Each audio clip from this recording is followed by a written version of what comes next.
आप देख रहे हैं अल्फा डिफेंस हिंदी में आपका स्वागत है।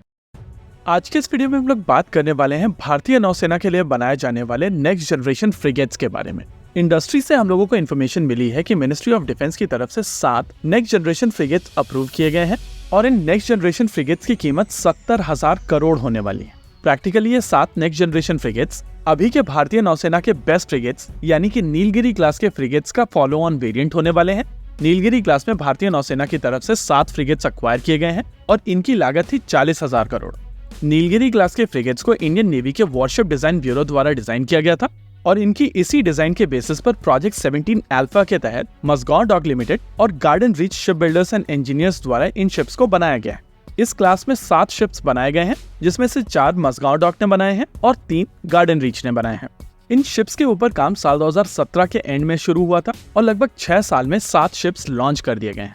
इस क्लास का पहला शिप नीलगिरी ऑलरेडी सी ट्रायल्स में है और अगले 2-3 सालों के अंदर ये सारे के सारे शिप्स इंडियन नेवी के बेड़े में शामिल कर लिए जाएंगे।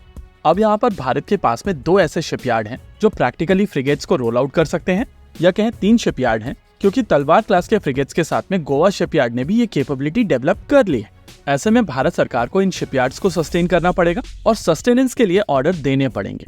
वैसे कई लोगों के क्वेश्चंस हैं कि इन शिप्स की क्या क्षमताएं होने वाली हैं, ये शिप्स कैसे दिखने वाले हैं और ऐसा क्या खास होने वाला है इन शिप्स के बारे में जो इनको प्रोजेक्ट 17 अल्फा से भिन्न बनाएगा। देखिए, ये चीज इंडियन नेवी डिस्ट्रॉयर सेगमेंट में ऑलरेडी कर चुकी है और डिस्ट्रॉयर सेगमेंट में प्रोजेक्ट 15 के तहत पहले प्रोजेक्ट 15 अल्फा यानी कि कोलकाता क्लास बनाए गए थे और फिर उन शिप्स को ऑप्टिमाइज करके प्रोजेक्ट 15B यानी कि विशाखापट्टनम क्लास को बनाया गया है। इन दोनों तरीके के डिस्ट्रॉयर्स में बहुत ज्यादा फर्क नहीं है, लेकिन विशाखापट्टनम क्लास के डिस्ट्रॉयर्स कोलकाता की तुलना में ज्यादा ऑप्टिमाइज हैं।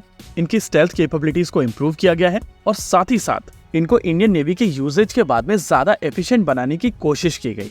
हालांकि इनके सेंसर्स वही रखे गए हैं, हथियारों का नंबर भी लगभग वही है, काउंटर मेजर्स भी उसी तरीके के हैं, बस अंतर आया है स्टेल्थ कैपेबिलिटीज और ईज ऑफ यूटिलाइजेशन में।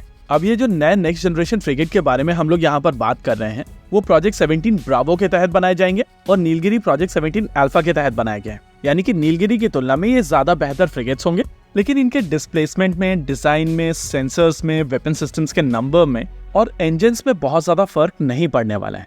प्रैक्टिकली नीलगिरी क्लास को यहाँ पर फर्दर ऑप्टिमाइज किया जाएगा, लेकिन यहाँ पर एक चांस और बनता है। इनिशियली जब भारत ने नीलगिरी क्लास के ऊपर काम करना शुरू किया था, तब भारत में इंडियन नेवी के लिए surface to air missile category में केवल एक मिसाइल सिस्टम बनाई जाती थी, वो बराक 8 थी। लेकिन इस पॉइंट ऑफ टाइम पर इंडियन नेवी के लिए 2 अलग अलग तरीके की मिसाइल सिस्टम्स बनाई जा रही हैं।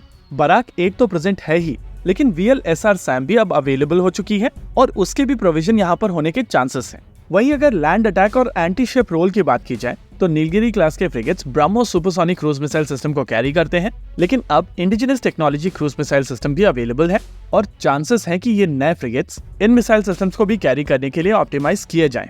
इसके अलावा अगर नए नेवल थ्रेट्स की बात की जाए तो अनमैन्ड एरियल व्हीकल एक बड़ा थ्रेट बनकर सामने निकल कर आए हैं और रिसेंटली इंडियन नेवी के एक शिप के साथ में लेजर सिस्टम टेस्ट किया गया है। नेचुरली यहाँ पर चांसेस हैं कि इंडियन नेवी की तरफ से अगर नेक्स्ट जनरेशन फ्रिगेट्स अपने बेड़े में शामिल किए जाएंगे तो उसमें लेजर वेपन्स इंक्लूड किए जाएंगे। लेकिन थ्रेट केवल अनमैन्ड एरियल व्हीकल का नहीं है, ये अनमैन्ड सिस्टम सरफेस और सब सरफेस में भी अवेलेबल होंगे, यानी कि अनमैन्ड सरफेस वेसल्स और अनमैन्ड अंडर वाटर वेसल्स। इन दोनों तरीके के थ्रेट्स के लिए इंडियन आर्मी का मानना है कि RBU 6000 एक बहुत इफेक्टिव सोल्यूशन है और believe me, Indian defence circles में RBU 6000 सबसे ज्यादा हेटेड सिस्टम है। फॉर्चुनेटली अनफॉर्चुनेटली चेंजिंग थ्रेट्स के साथ में मुझे नहीं लगता है कि RBU 6000 जा रहा है और नए रॉकेट के साथ में ये अपनी जगह और ज्यादा कंसोलिडेट कर चुका है। होप यहाँ पर आपके जितने भी क्वेश्चंस थे वो सारे के सारे एड्रेस हुए होंगे। इसी के साथ आज के इस वीडियो में रखते हैं केवल इतना ही। वीडियो को अंत तक देखने के लिए धन्यवाद। देखते रहिए अल्फा डिफेंस। जय हिंद।